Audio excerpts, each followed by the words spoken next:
And welcome along to the On the Whistle podcast. We are doing special shows live as much as we can during the Africa Cup of Nations. Yes, it's Christmas.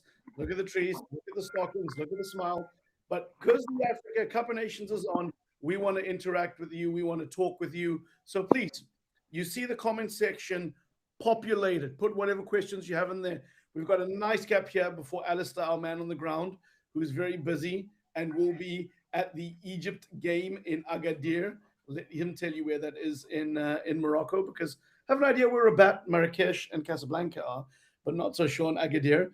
But Ali, let's get into it. Some raw hot takes on Bafana's opening game win against Angola in Marrakesh, setting up a wonderful tie that we'll talk about a little bit later, where we'll see Zimbabwe play Egypt. Look, South Africa arrived to this game, Alasdair, 26-match unbeaten run, a statistic that underlies the growing belief within Hugo Bruce's squad.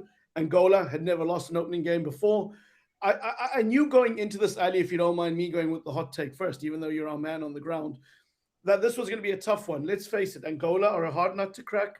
In our preview, when we spoke to the likes of Mark Stradum and Brahma Schlatzi, they made the point that there are three players in this Angolan squad who are based in Syria and others strewn at a number of good teams in the lower leagues in Portugal, all playing in the powerhouse, powerhouse teams in Angola. So this is not a team to be taken lightly. And they said this was always going to be tough. And it was. I thought first half was a balanced game.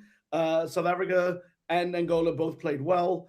Again, a wonderful goal from Apollos, the Pirates man, to open it all up. And then we saw the Big Bad Show equalize.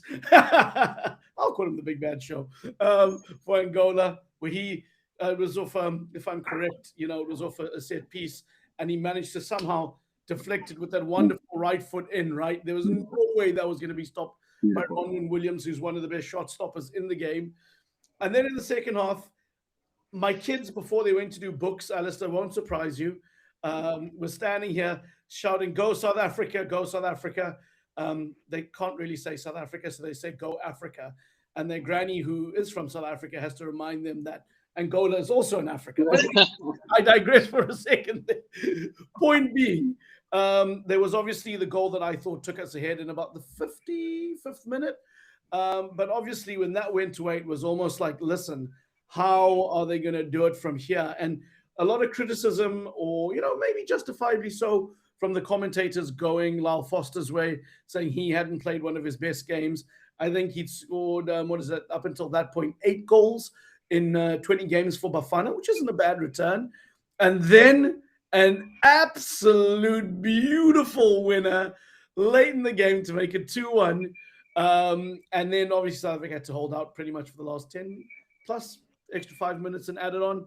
But a wonderful goal that underlies, and this is, I'd love to get your take on this. In South Africa, we're proud about how a lot of our players for a long time are locally based.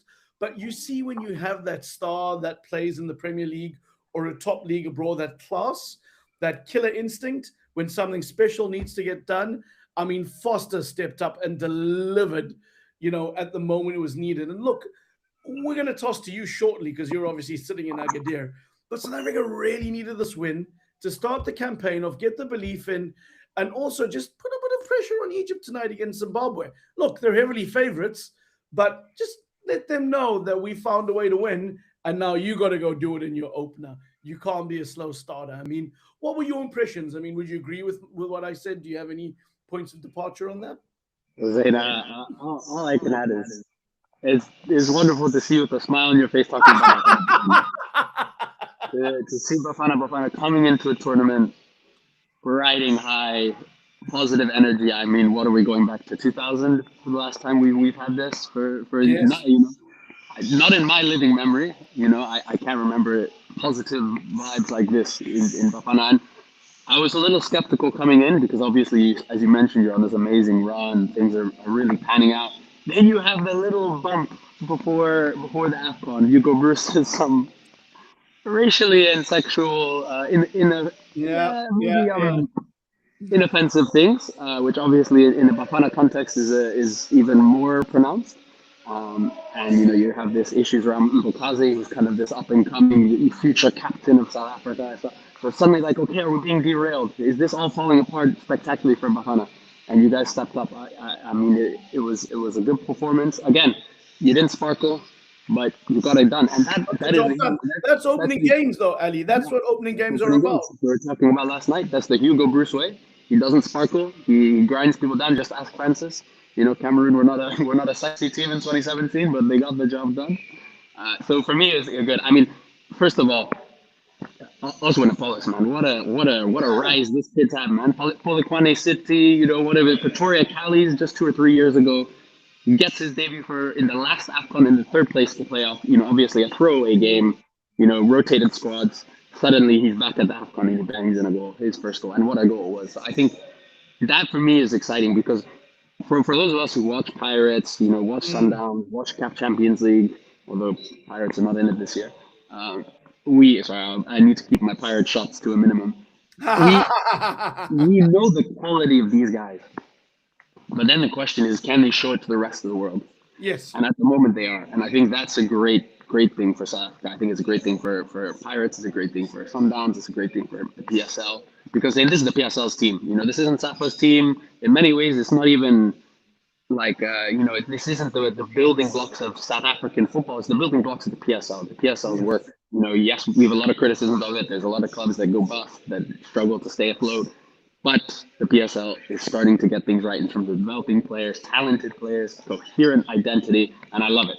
I love it. I love it. I love it. And then Lyle Foster, man, what a relief it is to see him scoring and smiling for South Africa. Yeah. We all know the struggles he's been through since he moved to Burnley. So, when we thought like this is the moment, he gets promoted with Burnley that first time. This is the star we all know who's gonna come out.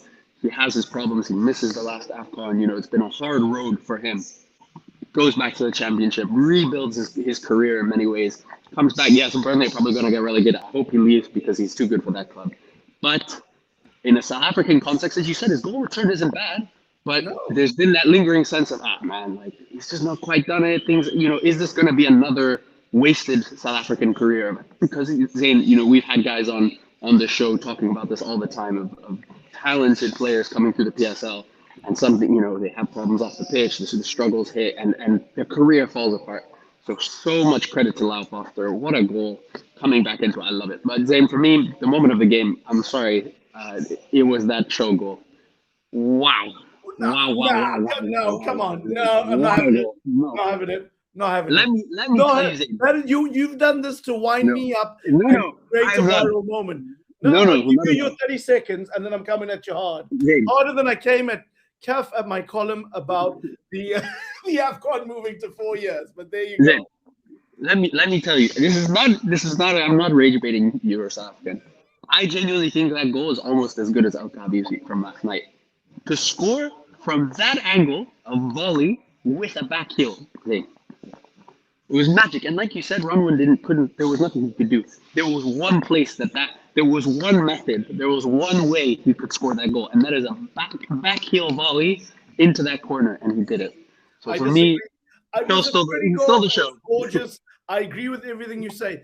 But the reason why Foster and the Moroccan winner from yesterday are better, it's the moment, it's the time, it's the precision, it's the winner, it's the pressure, and it's all of that. It's got to be. Come on, dude.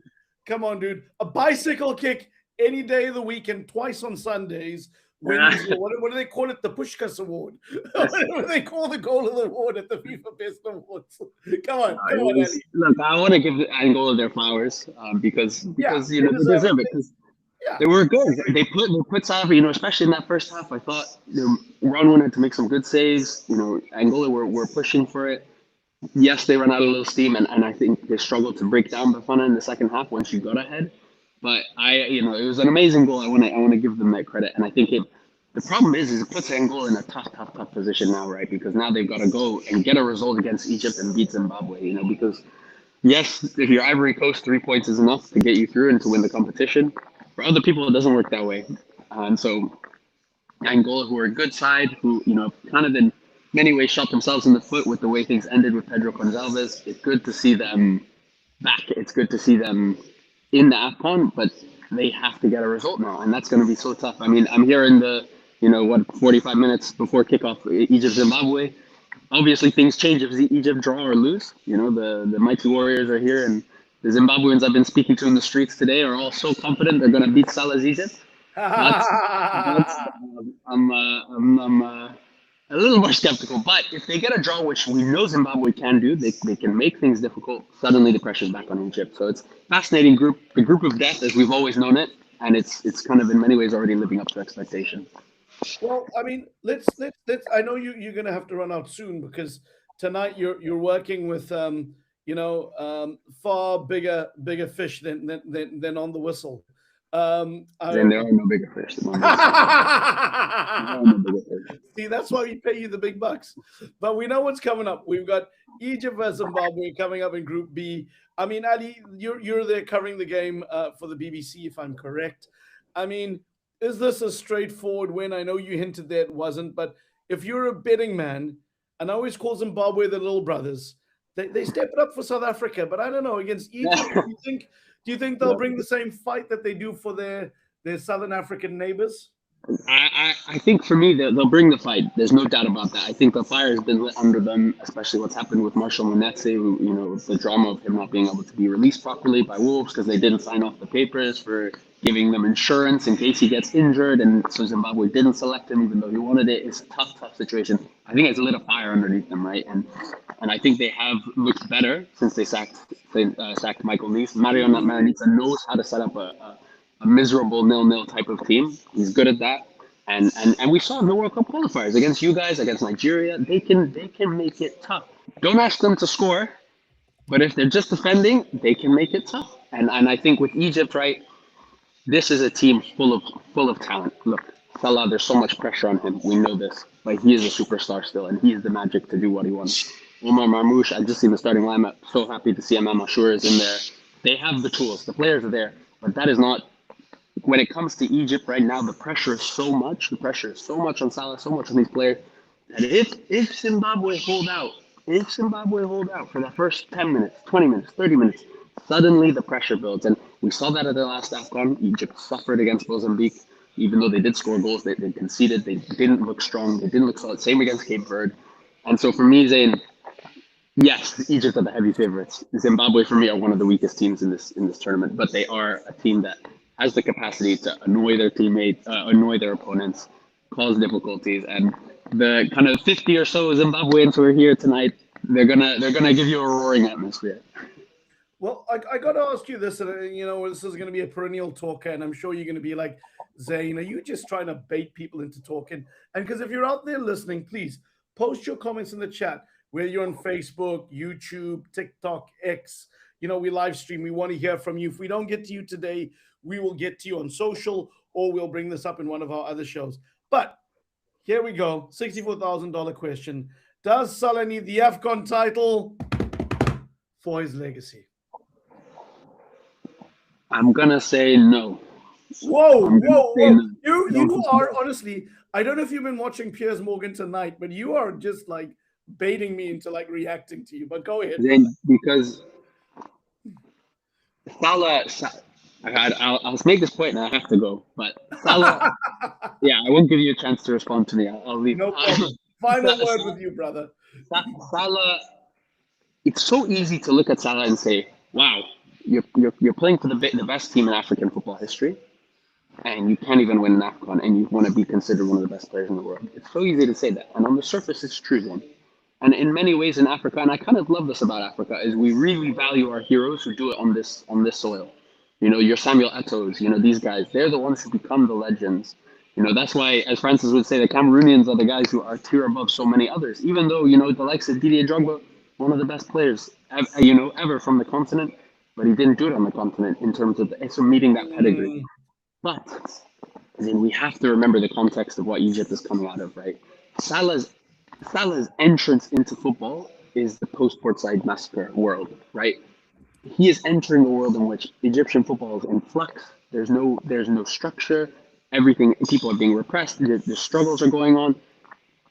There's so much building, right? And he is coming into that environment. And then Egypt have had to rebuild, and they have rebuilt. And Zayn, I would say that this is the best Egypt, in my books, certainly from an attacking perspective, this is the best Egyptian side since Salah came in. Okay, and despite that, despite him coming in and leading not great Egypt sides, with all due respect, he took two of them to the final. But Zayn, the other thing that Salah has done, which I think we do not give him credit for, is the work he's done in the World Cup. 2018, he Mm. single-handedly took Egypt to that World Cup. Single-handedly. He put that nation on his shoulders and he took them there. He was so cruelly denied playing at that World Cup properly. He played, but he wasn't fit because of Sergio Ramos in the Champions League final. But do not get me wrong, Zayn, that what he did in 2018 was phenomenal. This then again coming in this previous World Cup qualifiers now 2026, 9 goals, whatever it is, takes them again to it. Yes, not quite the same shouldering of the burden, but he's the star. Okay, for me, that is where I see Salah's legacy. Is he's the one who brought Egypt back to the world stage because it had been a 28-year wait, Mm. 28 years. Then that's my age, my life to where of a country with the pedigree of Egypt not getting to the World Cup. He brought them there. He brought them to the AFCON finals. For me, I would love to see him do it. I would love to see him get the credit he deserves, even if he doesn't do it. And I'll leave you on that because I have to go. There's your mic drop moment. Ali, good luck for the game tonight. Enjoy covering it. And again, we'll be right here on the whistle to bring you the latest. While Ali drops off, I'm going to keep the live stream going to say, listen, we love to hear from you guys. We love to have you share your opinions, to tell us what you think. I mean, this is your pod as much as ours. And at the end of the day, we like to say we're Africa's biggest braai. And what we mean is like, braai is more than just chucking meat on open coals. It's a chance for us to talk and be honest and say what we think. And just in the spirit of that, I also have a column that I do. It's called The Other Side. It's just recently launched. It's African football and everything in between. So we'll get into a bit of geopolitics. Right now, very much focused on the football. But really, if you're passionate about Africa, if you're passionate about our standing in the world and Pan Africanism, it's something you're going to want to find and want to read. And it's quite easy. It's on Substack. You can get it for free. It's called The Other Side. And my name is Zayn Nabbi, so you can just search for that.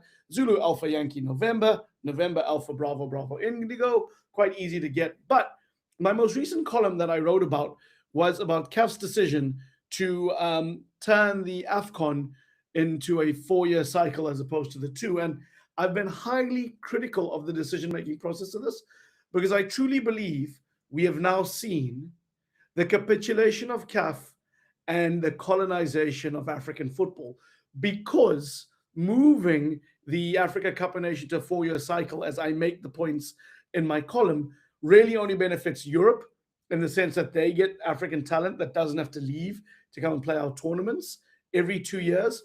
And when you look at the way modern football works, is you actually need 2 major tournaments for your confederation to have a solid income. So if you look at FIFA, for example, right? They've got the World Cup, and they've just introduced the FIFA Club World Cup. If you look at UEFA, they have the Euros and they have the Champions League. So those 2 tournaments can fuel their coffers because all of these confederations are non-profits, right? So for the Confederation of African Football, right, CAF, they need major tournaments to get an income. And Patrice Motsepe, the president of the Confederation of African Football, has previously said that the AFCON generates $80 million in profit. So when you think of the revenue it brings in, it's about 80% of CAF's revenue. So to lose that tournament and introduce an African Nations League, which would be similar to the UEFA Nations League, it's like for those people out there who drink light beer, it's like drinking light beer. For people like me who drink mainly soft drinks, it's like drinking, let's use this as an example, Diet Coke. It's not the real thing. So I have to say that this is a decision that really has FIFA and Europe's paw prints on this, in the sense of the power brokers at FIFA wanting CAF to do this, and those at UEFA sitting in their neon offices on the wonderful lake, which I've had the privilege of being to, cheering because they'll be very happy that their domestic clubs and competitions won't have to give up talent like they do before. So go and have a read, go and have a listen on Substack. I think you'll find it truly illuminating. And I'm going to leave you with some of the comments that people gave me in reaction to that column. Again, it was entitled "The Colonization of African Football is Now Complete." And here's some of the comments, from people who had consumed the content. They said, just seeing your latest Substack. You didn't hold back on that. It's got a smiley face with like somebody sweating. Then there was another emoji of that rather. And then there was another comment that said, just been reading this. Question, why so critical of CAF? Aren't you their friends? Do you think they'll try block you or blacklist you? Well, look, I can be a fan of CAF and I can be a fan of our African competitions. But it's like the best way to answer this is, you know, I love my wife and my life loves me. But when I don't meet expectations or standards, she still holds me to account. The love is still there, but it doesn't mean we call out things that are just plain wrong or don't make sense. Then we had another question, or sorry, another comment that said, CAF finally gave in to FIFA on this one. Very sad. I agree with that comment.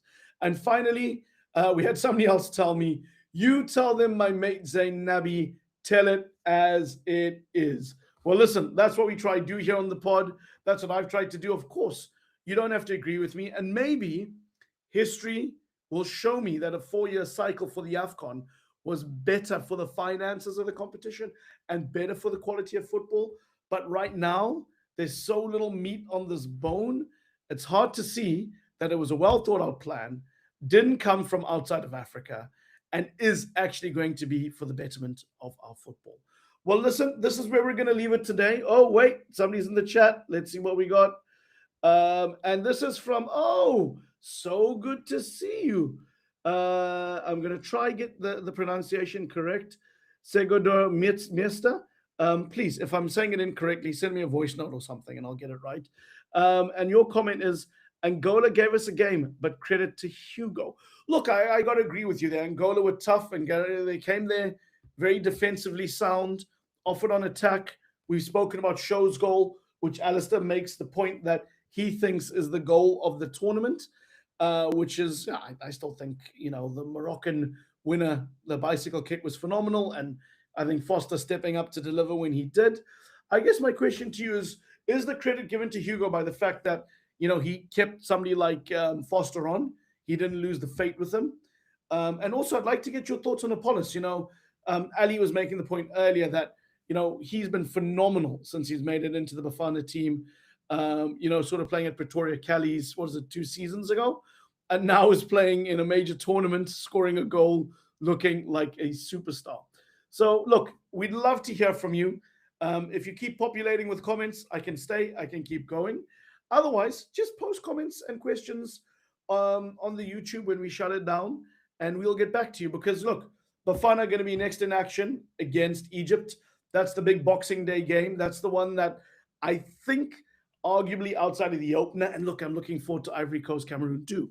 But outside of most games in the group stages, this is going to be the one that I think the global audience tunes into. One, because you have the champion, that is Mohamed Salah, looking to get that legacy going versus a Bafana team. What is it, 25 games undefeated? Or 26 matches undefeated, eliminated really on pens.